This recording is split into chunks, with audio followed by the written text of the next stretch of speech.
What is up, everybody? Welcome back to another episode of the Collective Podcast. We're doing this different today. So when you actually hear this on the podcast, it might be a couple weeks from now.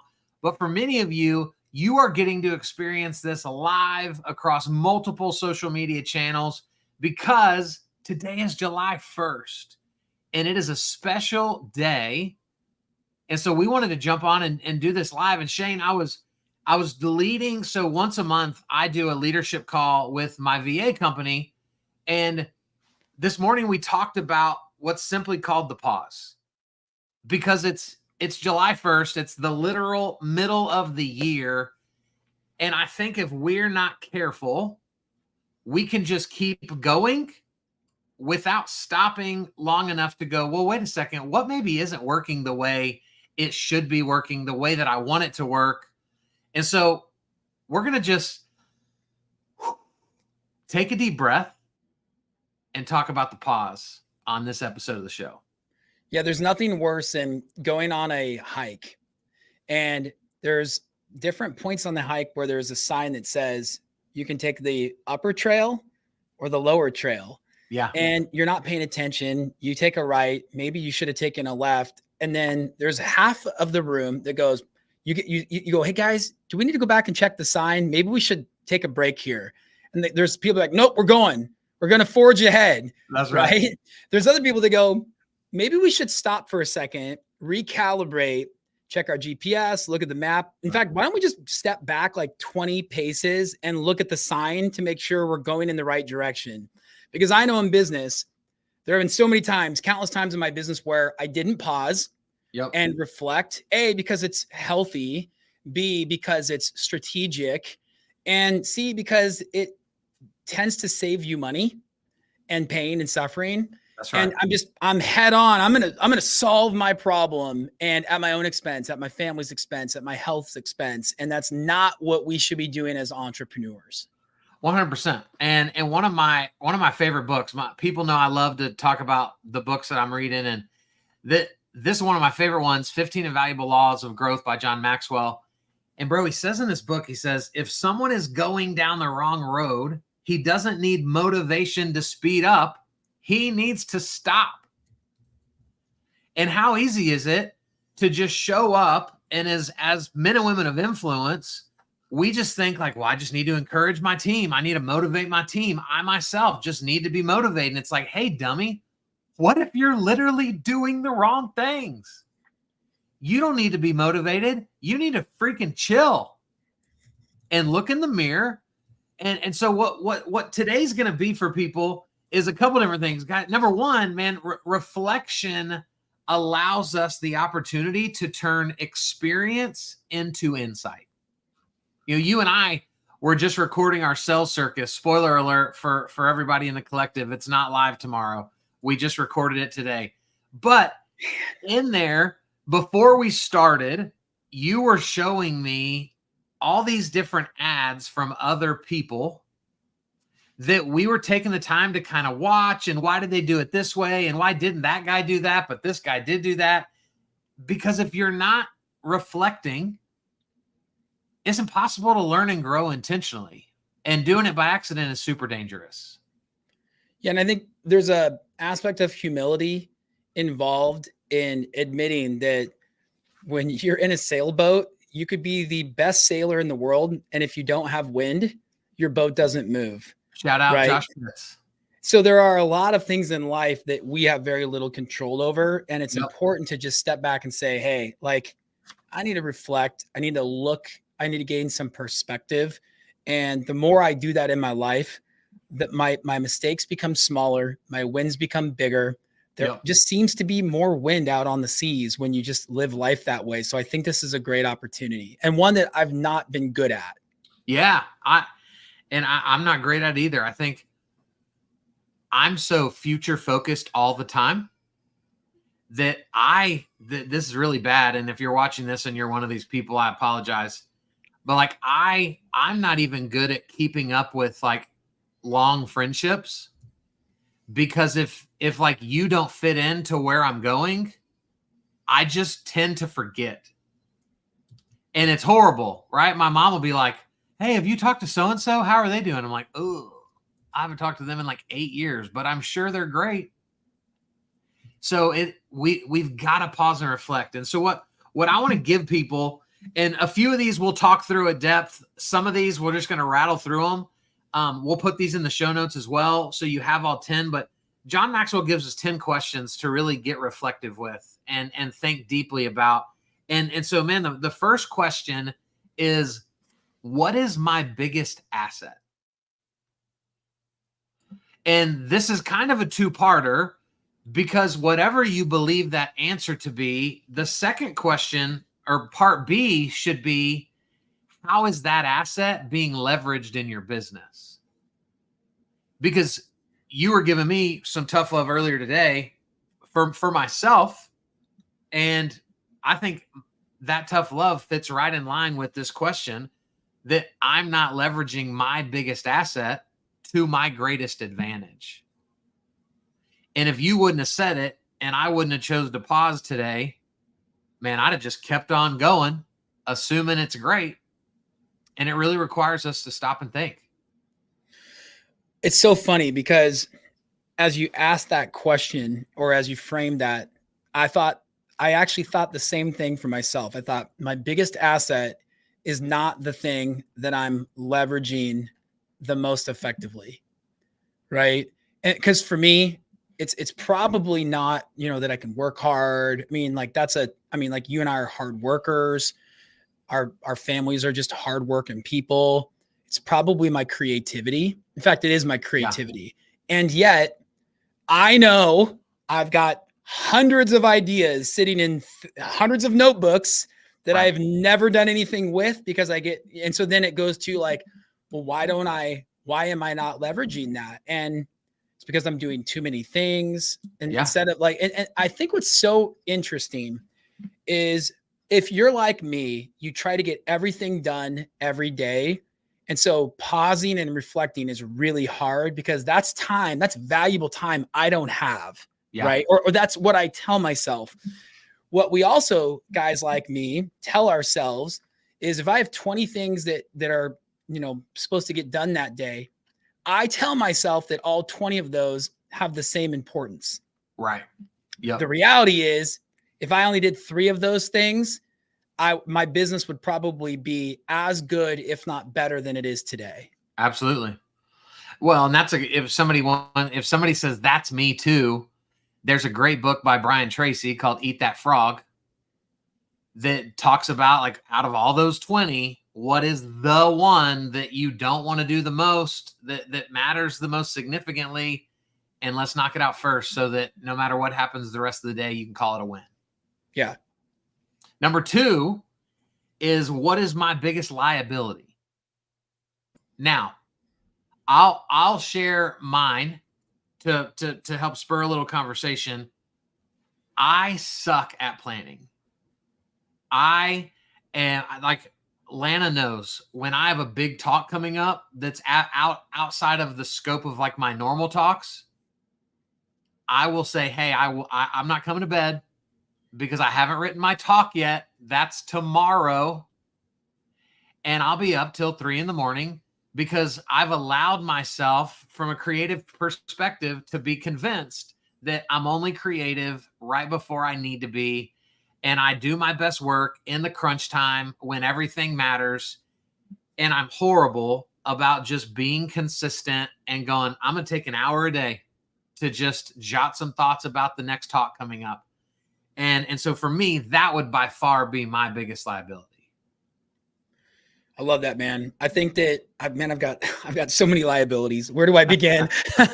I think one of my biggest liabilities is, and it's because of my biggest strength.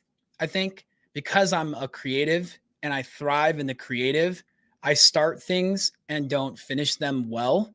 Yeah. And because I say I have to get all 20 things done in a day, I'm changing quite a bit now, because I know this. I did an 8-hour coaching session with my coach in a cabin, and that was life-changing. Yeah. Everyone should do that. But as I came out of that, and I was, oh my gosh, I'm starting and stopping. What I would do is then say, hey, general admin Kyle, Here's my vision. Go do it. And then you're like, do what? What am I? And then you feel like you have to say, okay, Shane, I'll do it. So then you try to do it. It fails. And then 3 weeks later, I'm like, why the hell didn't that thing get done? I'm so irritated now. I'm so frustrated. Now my creativity has got the e-brake's been pulled. And that's a huge liability. It's a huge liability where you build the Ford Mustang in your brain, but you never actually build it and then teach somebody else how to build it. Yeah. And then you're pissed at your workers for creating the wrong engine in the wrong car. Right. Well, and I think that's why, to pause for a moment and plug just why using a VA matters. Like you and I have 2 VAs in the collective, and having them, in my opinion, helps so greatly in the finishing of everything. Yeah. Because you and I are idea guys. And so we can come up with tons of ideas. And if we didn't have Lay and Ed, all those ideas would just be really cool in theory. But, oh, did we ever do? Oh, no, I don't think we did that because we were about to. And then we got a new idea. Yeah. And so I just can't preach enough to people. Like, if you're not using a VA, you're crazy. You should be. Well, it also forces you to collect your creative into a coherent thought that somebody else could then put into an action plan. Yep. And it's either like, dude, go build a car. And they're like, I'll build a car. And it's it's made out of cardboard with no engine. And what I had in my brain was so different. So it's forced me to, because I have 4 VAs. It's forced me to slow down, to articulate in email my instructions better, to have follow-ups and check-ins. And like, again, that's what being an entrepreneur, because there's two, when I say entrepreneur, there's 2 different. There's the guys or gals who start and stop, invest a lot of money, have a lot of plans, and suck at everything. Yep. And then there's the guys or gals who are like really doing well. And you see them, you go, man, how did they do it? And they're executors, right? That's right. Yeah. So good. All right. We're not going to talk about 3 and 4, but I want to say them. 3 is what has been my highest high. 4 is what has been my lowest low. Right? We should always be reflecting on those things. And why are they those? How did we get there? Right? What did we do right to get to the highest high? What did we do wrong to get to the lowest low? Have we put things in place to keep those from happening or to keep them happening? Those are incredible reflection points to be thinking about. Number 5, though, and because I want to know what your answer to this is. Number 5 is, what is my most worthwhile emotion? I don't think I'd ever been asked that question before I went through this exercise. Boy, I have an appreciation for people at the most basic level that drives me to always do what I say I'm going to do, because I value those people so much. Yeah. That's good. That's what good. About you? Let's hear it, man. So this was hard for me to think through. I had a hard time coming off of 2. I am this is a big word for me. So when I say it, don't spit your water out. But I think me being very galvanizing is a huge emotion in my favor. Just having there's just not a lot of people that can truly rah people. And so my ability to get people excited and get people started, I think is huge. From the emotional quotient. But I also think my ability to just be patient with people, I think, is also a strong emotion for me. I know in our business, it allows us to kind of play good cop, bad cop. And bad cop's bad because you're not bad cop, but you're straight to the point, black and white cop. And I'm like, hey, let's, go be bros and hang out for a minute and settle it that way. And so I think it's a powerful emotion when you can tap into that. But like anything, right? any good thing isn't good if it's too much of that, just like Yeah. any bad, so Yeah. it's a great exercise to really think like, okay, if that's what I believe my greatest emotion is, am I leveraging that emotion in my business? Yeah. Or do I even see it as an intentional tool? Or for the first time, am I going, oh, I've never thought about it. Equally on the bad side, are you allowing your least worthwhile emotion to creep into your business because you're not changing things? Because the answer is probably yes. So, solid questions. Here we go. Number 7. What is your best habit?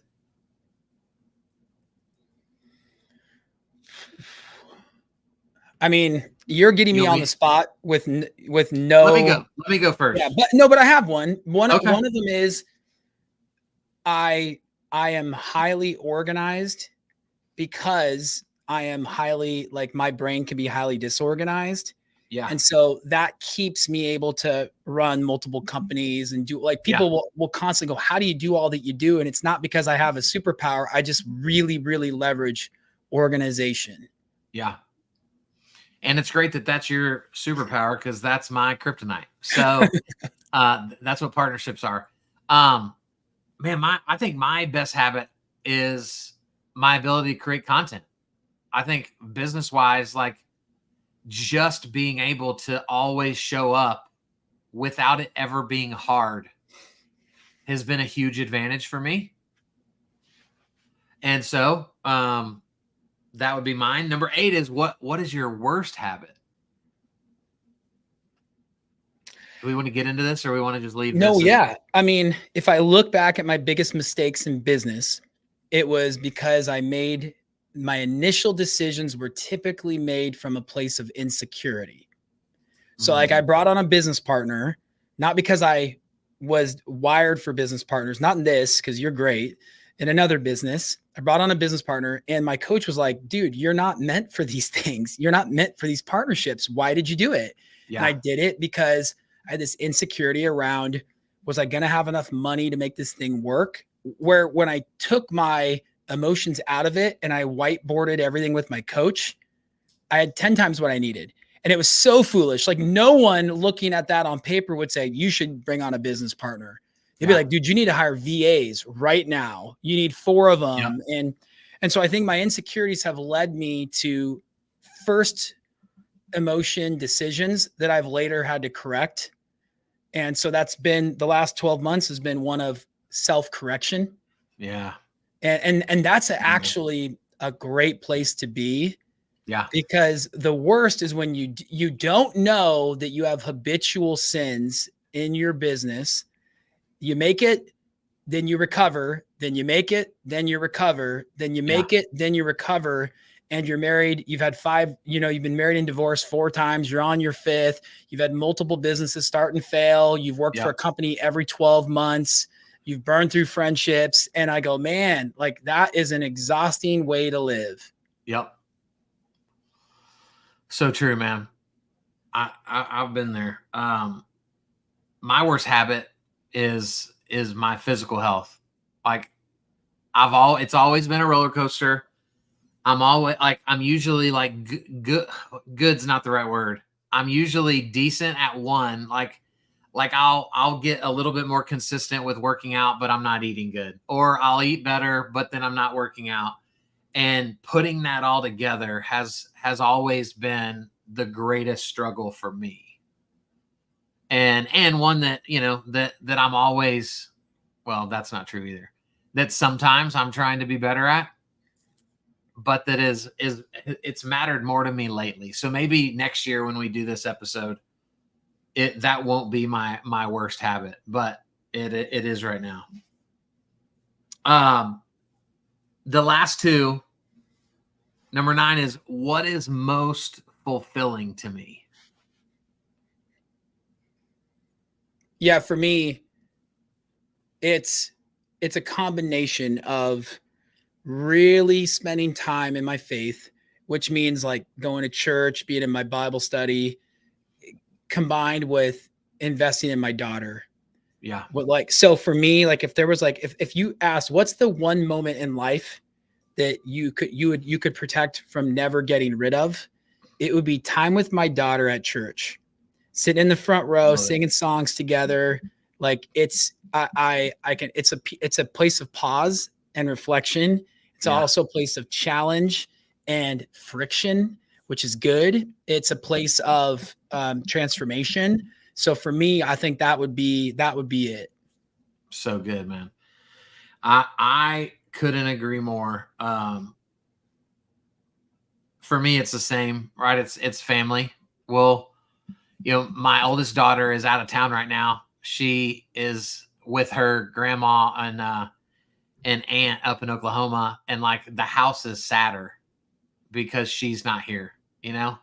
But on Wednesday, we'll road trip up to Oklahoma to go get her, and I just love the just being in the car, with Lana and the kids, and just anytime we're together is what I love most.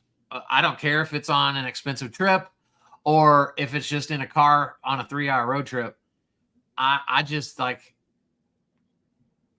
my life would be so empty if they weren't a part of it.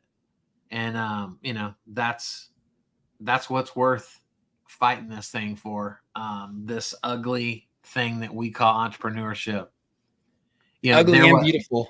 They're what make it worth it. And the last question is pretty similar, but it's, what do I prize most highly?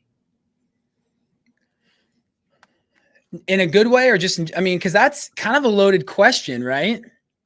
Yeah, like if John Maxwell takes it to his faith, Yeah, which is where I would take it. yeah. You kind of already took it there with the last question, which I don't think is a bad thing. I guess one question that I might add to that, and I'm not rewriting the book, but is there something that you prize most highly that you shouldn't? Right? Like for me, it's the Jekyll and Hyde. If you're at your best, what do you put at the top of the list? If you're at your worst, what do you put at the top of the list? And both are important to and understand. And for me, at my best, it's my faith. At my worst, it's my financial security. Yep. And because when I was little, my dad passed, having that happen, having to sell our home and all those other things as a 7-year-old was traumatic. And so as a 41-year-old, I'll overdo things to try to create financial security. It, again, goes back to like bringing on a business partner, all these things, everything goes back to your childhood. Right. Yeah. And so for me, I'd actually have to answer the question that I have competing emotions, right? The good and the bad. And it's that push and pull. Yeah. Yeah. That's good. That's deep. I love it. Man, for me, it's Jesus, right? It's the only answer that fits there to me. And he shares a quote right here where I don't even know who the guy is that he gave credit to, but he says, faith is trusting in advance what will only make sense in reverse. And man, for me, I don't know if you caught it this morning, but we did the first episode of Success by the Book with Dale and Coach Bill Hart and Dale Vermillion. And man, we just talked about like how lost the mortgage industry is because so many people don't have a relationship with Jesus.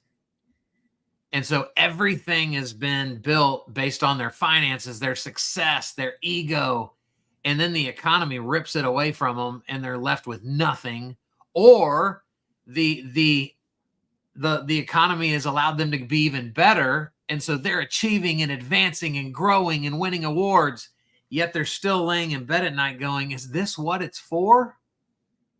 Because I have a lot more of this, but I still don't feel that. And so, I don't know where I would be if it wasn't for my relationship with Christ, and just knowing that on my worst day, I know who's got me. And until you have experienced it, you can't even begin to try to understand it. Man, faith is trusting in advance what will only make sense in reverse. I love that quote. I've heard that before, and it's such a good reminder. And when you do the right things in business and in life and with your faith, it always works out. My aunt, who was also a farmer, would Dude, say so that many farmers. I got Kansas, Idaho, Washington, bro. Like we Kidwells get our hands dirty. Dude, come on. And when I was young, I was going through the process of getting recruited to play football, small schools, and I was traveling. And like my high school coach did not help me in that process, which makes it hard when you're a teenager. And I was frustrated because I was going through this process on my own, trying to do this thing that like I loved playing football. Like I loved it. And it's really hard to get in college football unless you're like the 5-star. If you're the 3-star, the 2-star, it's really hard to get in without really good advocates. And I was in Kansas at this little school in the middle of nowhere that had offered me to come play there. And my aunt said, Shane, God is seldom early, but he's never late. And it kind of goes hand in hand with that, you know, because it's like, I have this desire to sprint, and like God sprints, he does marathons, he does it all, you know? And so I think that when it comes to this season and taking that 6-month point of reflection in what areas of and all of this comes back to self-reflection. Are you reflecting on yourself? And it's important to celebrate the good in real estate lending, in any type of high commission sales. We're so often on to the next thing that we don't sit back with some gratitude and go, what a journey, man, that was cool. You know, at the same time, we're so in our own way and we're so in our own heads, and reflection causes you to have to go, wait a second, like sit down with a pen and a whiteboard or a Remarkable or a notepad. And like, let's talk about who we are, who we want to be, where we were, where we are. And man, when you do that, powerful things come out of it. It's awesome, man. So good, bro. I'm glad we did this episode. If nothing else, it was for you and I. Dude, it was therapeutic. About anybody else. But guys, take some time, go through these for yourself, evaluate where you're at, put your ego aside, and be willing to call yourself to the carpet for the things that you need to be more accountable to. Because what is true for all of us is there are people outside of us that their lives are affected by how well we live ours. And so that should call us to live at a higher standard, no matter who we are. And man, thankful for today. So guys, thanks for listening. We'll see you on the next one.